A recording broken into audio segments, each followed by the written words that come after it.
Good morning students. आगे सभी लोग अभी भी थोड़े कम दिखाई दे रहे हैं। शेयर वेयर किया करो यार, बुलाया करो सबको, ऐसा मौका बार बार नहीं मिलता। बड़ी मुश्किल से अपने टाइम शेड्यूल से निकाल के आप लोगों के लिए क्लास दे रहा हूँ, फिर उसका यूटिलाइज नहीं होगा तो मुझे भी दुख होगा ना। थोड़ा शेयर किया करो इसको ढंग से। अच्छा, जो क्लास स्टार्ट करने से पहले ये फायर की क्लास आपने देख ली है। ये सेफ्टी की पहली क्लास है आज।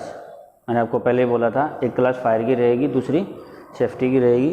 तो ये सेफ्टी की आज पहली क्लास है, सेफ्टी मैनेजमेंट।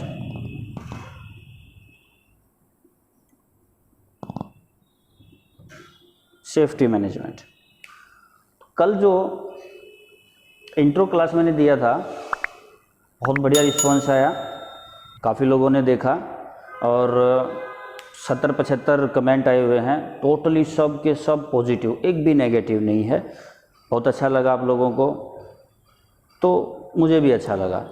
लेकिन कुछ लोग अभी भी ये जो मेरे ख्याल से 100 से ज़्यादा लाइक लोगों ने किया और कुछ 4-5 लोगों ने उसको डिसलाइक किया, तो मुझे समझ नहीं आया कि जब कमेंट सभी पॉजिटिव हैं और सब लोगों को अच्छा लगा तो फिर ये डिसलाइक का क्या मतलब होता है। हाँ, अगर कुछ चीज़ गलत लगी है तो कमेंट में मुझे बता भी तो सकते हैं कि ये चीज़ सर आपने गलत बताया, तो इसको थोड़ा सा एक बार करेक्ट कीजिएगा।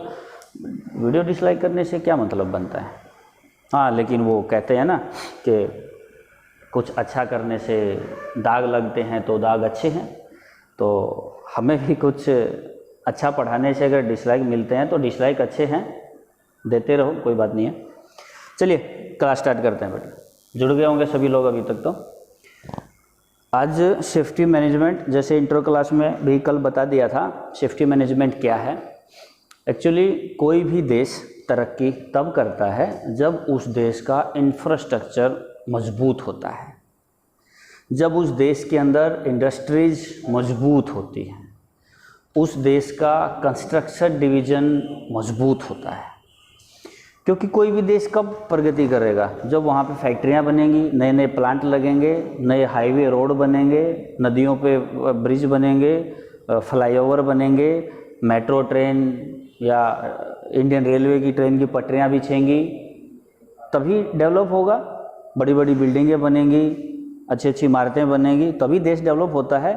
तो ये सब सारे के सारे जो काम है ना, ये वर्क फोर्स के बिना नहीं होते हैं, यानी कि कर्मचारियों के, मजदूरों के बिना ये सब काम हो नहीं सकते हैं। और कर्मचारी और मजदूरों को अगर सुरक्षा के साथ काम करने का एनवायरनमेंट, सुरक्षित कार्य क्षेत्र अगर प्रदान नहीं किया जाए, अगर नहीं दिया जाए, एक सेफ वर्किंग एनवायरनमेंट ना दिया जाए, तो वो लोग कंटिन्यू काम नहीं कर पाएंगे। हर दिन कोई ना कोई, किसी न किसी को चोट लगती रहेगी, कोई चोटिल होता रहेगा और फटल एक्सीडेंट भी काफ़ी सारे होते हैं।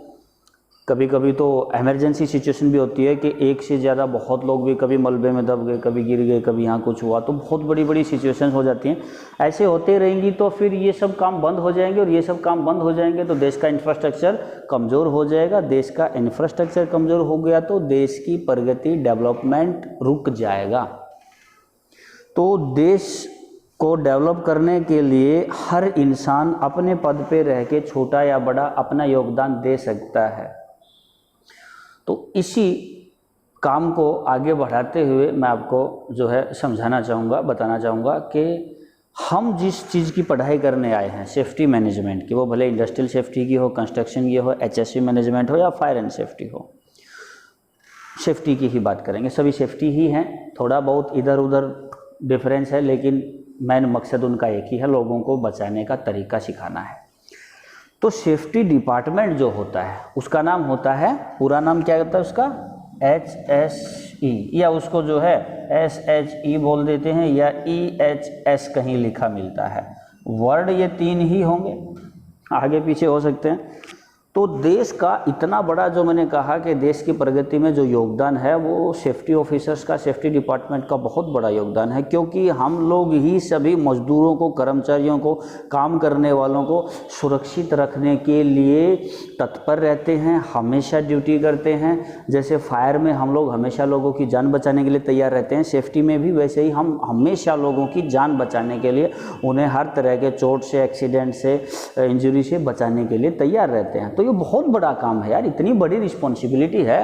तो ऐसे ही हर किसी को तो कोई भी कंपनी, इंडस्ट्री जो है काम पे नहीं रखेगी ना सेफ्टी के लिए। जब इतनी बड़ी जिम्मेदारी है कि भाई हमें लोगों की जान बचानी है, जरा सी चूक होते ही पूरी कंपनी, फैक्ट्री तबाह हो जाएगी, बंद हो जाएगी। तो इतनी बड़ी जिम्मेदारी किसी के कंधों पे आएगी, तो वो सेफ्टी पर्सनल, सेफ्टी सुपरवाइजर हो, ऑफिसर हो, मैनेजर हो, कोई भी हो, सेफ्टी पर्सनल की बात करेंगे, तो वो सेफ्टी पर्सनल सोचिए कि कितना अच्छा और कितना बढ़िया क्वालिफाइड होना चाहिए, जिसके कंधों पे इतनी बड़ी जिम्मेदारी है। तो सीखना तो पड़ेगा हमें, जब तक क्वालिफाइड नहीं है तब तक अच्छी नौकरी भी नहीं मिली। अभी ये जो डिप्लोमा कर चुके हैं ऑलरेडी, आप में से भी शायद हो सकते हैं जो वीडियो देख रहे हैं, डिप्लोमा कर चुके हैं, नौकरियां नहीं मिल रही हैं। क्यों? क्योंकि वो चीज़ें सीखी ही नहीं है जो किसी भी कंपनी को या इंडस्ट्री को चाहिए हमसे। अब हमसे वो जो एक्सपेक्ट करते हैं वो हम वहाँ जाके परफॉर्म नहीं कर पाते हैं, नहीं बता पाते हैं, तो हम उनके लायक नहीं हैं।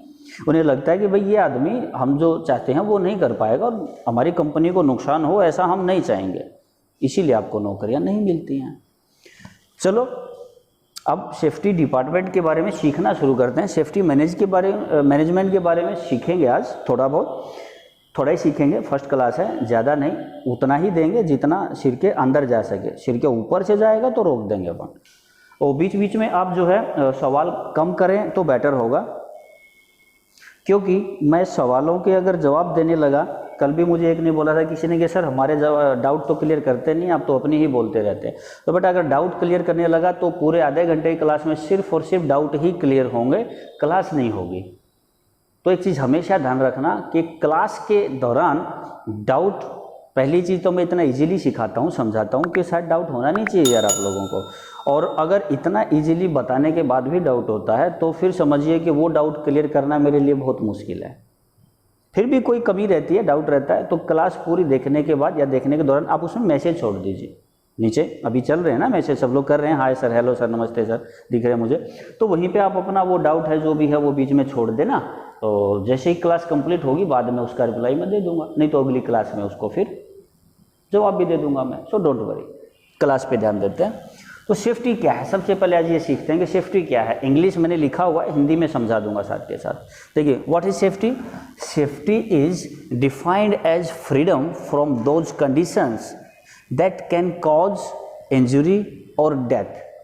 सेफ्टी को हम ऐसे डिफाइन कर सकते हैं, इस तरीके से भी सेफ्टी को हम बता सकते हैं कि ये एक तरह की आज़ादी है उन सभी बुरी स्थितियों से, विपरीत परिस्थितियों से, यानी कि बैड कंडीशन से, जो इंजरी या मौत, चोट या मौत का कारण बनती हैं किसी भी आदमी का, या तो फिर डैमेज टू प्रॉपर्टी, या फिर हमारी प्रॉपर्टी को, हमारी मशीनरी को नुकसान पहुंचाने का।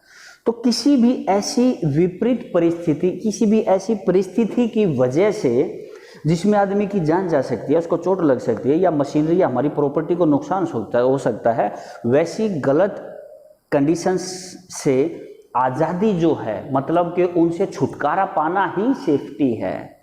भाई जब हमारे साथ कुछ गलत होगा ही नहीं, चोट वोट लगेगी नहीं, हमें किसी को कभी कुछ होगा नहीं, हमारी मशीनरी को नुकसान नहीं होगा, शरीर को नुकसान नहीं होगा, हमारा काम नहीं रुकेगा, तो फिर तो सेफ्टी हो गई ना, काम तो चलता ही रहेगा रेगुलर, उसी को हम सेफ्टी कहते हैं। और यही करने के लिए आप लोगों को नौकरी दी जाती है। इसको एक और छोटा शॉर्ट फॉर्म भी है, मैंने दूसरी भी लिखी हुई है।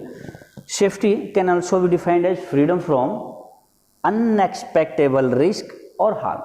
सेफ्टी को ये से भी कह सकते हैं कि जी सेफ्टी जो है, जो हम नहीं चाहते हैं उस तरीके की जोखिम या कोई भी नुकसान से बचना, या उससे आज़ादी पाना, या उससे मुक्त होना ही सुरक्षा कहलाता है। यानी कि किसी भी ऐसी चीज़ से जो हम नहीं चाहते कि हमारे साथ हो, उससे बचना ही सुरक्षा कहलाता है। तो सेफ्टी मेरे ख्याल से आपकी क्लियर होती है। सेफ्टी के अलावा नेक्स्ट अभी मैं आपको 1 सेकेंड ये मेरे ख्याल से लिख लिया होगा, नहीं तो भी वीडियो को रिपीट करके आप बाद में लिख देना, क्योंकि कुछ चीज़ें और हैं जो अभी मेरे को आप लोगों को सिखानी है। तो एक्सीडेंट, इसके बाद हम देखेंगे, हम सीखेंगे कि ये एक्सीडेंट क्या होता है। एक्सीडेंट के बारे में आप लोगों ने हमेशा सुना है, कोई बाइक से गिर जाए तो क्या बोलते हैं, अरे एक्सीडेंट हो गया। गाड़ी ठुक जाए तो क्या बोलते हैं, अरे एक्सीडेंट हो गया। लेकिन जब कभी कोई सीढ़ियों से गिर जाए तो क्या आज तक कभी बोला है कि एक्सीडेंट हो गया? नहीं। ठोकर खा के गिर गया, चलते चलते ठोकर खाई या किसी ने धक्का दिया गिर गया, तो क्या उसको कभी कोई बोलता है कि एक्सीडेंट हो गया? कभी छत से, पुराने घरों में पंखे बड़े लूज हो जाते थे, नट बोल्ट निकल जाते थे, पंखा कभी चलते चलते छत से गिर जाए, भले ही किसी के ऊपर गिरे या कोई ना हो, खाली ज़मीन पे गिर जाए, तो क्या उसको कभी बोला है आपने एक्सीडेंट हो गया? नहीं ना। अब मैं आपको बताता हूँ कि एक्चुअली एक्सीडेंट क्या होता है। इंग्लिश में लिखेंगे तो लंबा हो जाएगा, बोल देते हैं क्योंकि ज़्यादा लंबी क्लास नहीं करना है। बाद में रिपीट करके वीडियो को आप साथ के साथ लिख देना। Accident is defined as an unplanned and uncontrolled event, the action or reaction of which on a substance or any type of material or any person or any object may lead to injury or probability thereof। मतलब accident को मैं इस तरीके से कह सकता हूँ कि बिना सोचे समझे एकदम से अचानक से हमारे साथ होने वाली ऐसी कोई भी घटना जो किसी भी इंसान को, किसी ऑब्जेक्ट को, किसी मशीनरी को नुकसान पहुँचाती है या पहुँचा सकती है, उसे हम एक्सीडेंट कहते हैं। लेकिन ज़रूरी नहीं है कि एक्सीडेंट का मतलब किसी को चोट ही लगे या किसी की मौत ही हो या किसी को भी नुकसान हो, ज़रूरी नहीं है। मान लिया जैसे अभी मैंने पंखा बताया, पंखा हिल रहा था, उसका बोल्ट निकल गया और वो ऊपर से गिर गया, लेकिन रूम में उस टाइम कोई भी नहीं था वहाँ पे, तो पंखा नीचे गिरा, नीचे गिर के डैमेज हो गया, टूट गया, कोई बात नहीं है। तो किसी को चोट तो नहीं लगी, उसमें किसी को भी नहीं लगी, लेकिन इसका मतलब ये नहीं है कि वो एक्सीडेंट नहीं था। एक्सीडेंट तो वो था, लेकिन हर एक्सीडेंट में चोट लगे या नुकसान हो ऐसा ज़रूरी नहीं होता है। ऐसी कोई भी कंडीशन, ऐसी कोई भी सिचुएशन या ऐसा कोई इवेंट जो इंसान कभी नहीं चाहता है कि हो और वो हो जाए तो उसको एक्सीडेंट ही कहते हैं। उसमें नुकसान हो भी सकता है और नहीं भी हो सकता। An accident need not be an event necessarily resulting into an injury. An event which has a probability to cause an injury is also an accident। अगर किसी इवेंट की वजह से, किसी ऐसी घटना की वजह से संभावना भी बनती है कि अगर हम यहाँ होते तो हमें कुछ ना कुछ हो सकता था, वो भी एक्सीडेंट ही है। ठीक है, तो एक्सीडेंट मेरे ख्याल से आपका क्लियर होता है। अब इंजरी के बारे में हम थोड़ा और बात करेंगे, एक्सीडेंट क्या होता है। इसके बाद आता है इंजरी। इंजरी मतलब चोट, एक्सीडेंट मतलब दुर्घटना। ठीक है, देखिए इसमें भी इसका मतलब लिखा हुआ है दुर्घटना। दुर्घटना, दुर्गति करने वाली घटना, ऐसी घटना जिससे हमारी दुर्गति हो जाती है, हमारे साथ कुछ ना कुछ गलत हो जाता है या हो सकता है, उसी को दुर्घटना बोलते हैं। और रही बात चोट, तो मेरे ख्याल से ये तो आप लोग बड़ी अच्छी तरीके से जानते हैं कि चोट किसे कहते हैं। शरीर पे किसी भी तरह का कुछ भी इफ़ेक्ट पड़ना, किसी भी तरीके का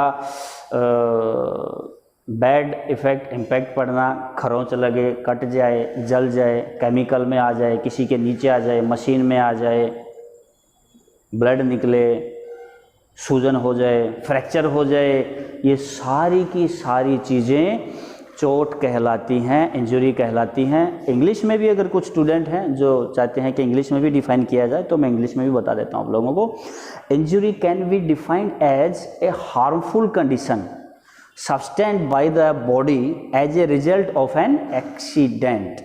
किसी एक्सीडेंट का जो रिजल्ट होता है उसी को हम चोट कहते हैं, क्योंकि एक्सीडेंट हुआ तो डेफिनेटली चोट ही लगेगी ना, या तो नहीं लगेगी या तो लगेगी, लेकिन चोट जो होता है वो हमेशा रिजल्ट होता है किसी न किसी एक्सीडेंट का।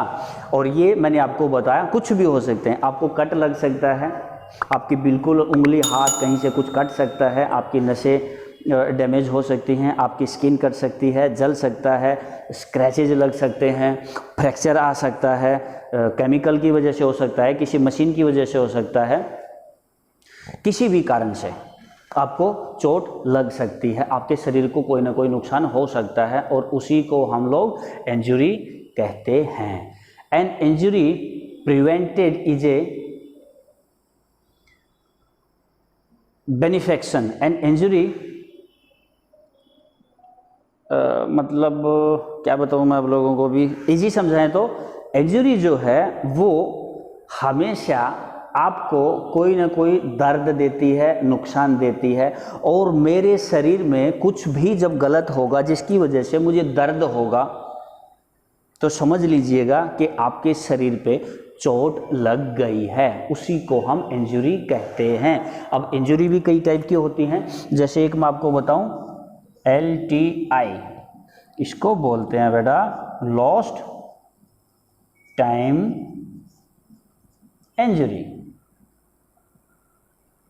LTA lost time injury, an injury due to which an employee can not join back for the job within 48 hour is a lost time injury. It is known as a reportable disabling injury. Lost time injury वो होती है जिसको चोट लगी थी और वो आदमी, वो काम करने वाला, वो कर्मचारी, एम्प्लॉय 48 घंटे यानी कि 2 दिन तक भी वापस काम पे ना आ पाया तो इसको लॉस्ट टाइम इंजरी बोलेंगे। इसका नाम रिपोर्टेबल डिसेबलिंग इंजरी भी होता है, यानी कि इस इंजरी से जो है आदमी काम करने के लायक नहीं रहा, डिसेबल हो गया है और उसका हमें रिपोर्ट करना पड़ेगा, रिपोर्ट बनाना पड़ेगा, रिपोर्ट देना पड़ेगा। तो लॉस्ट टाइम इंजरी मतलब लॉस्ट मतलब खराब होना, खो जाना, टाइम मतलब समय, इंजरी किसी चोट की वजह से समय बर्बाद होना ही हमारा लॉस्ट टाइम इंजरी कहलाता है। अब 48 घंटे तक कोई बंदा बेचारा काम पे नहीं आ पाया एक चोट की वजह से, तो आप भी समझते हो कि 48 घंटे में वो 8-8 घंटे की कम से कम 3 तो मेरे ख्याल से शिफ्ट कर सकता था, तो उसका तो टाइम बर्बाद हुआ, कंपनी का भी टाइम बर्बाद हुआ। जहां 21 आदमी काम कर रहे थे वहां अब सिर्फ 20 आदमी काम कर रहे हैं। वो एक आदमी का जो एक्स्ट्रा प्रोडक्शन हो रहा था काम का वो नहीं हो पा रहा है, तो इसे हम लॉस्ट टाइम इंजरी कहेंगे। इसके बाद एक और बताना चाहूँगा मैं आपको,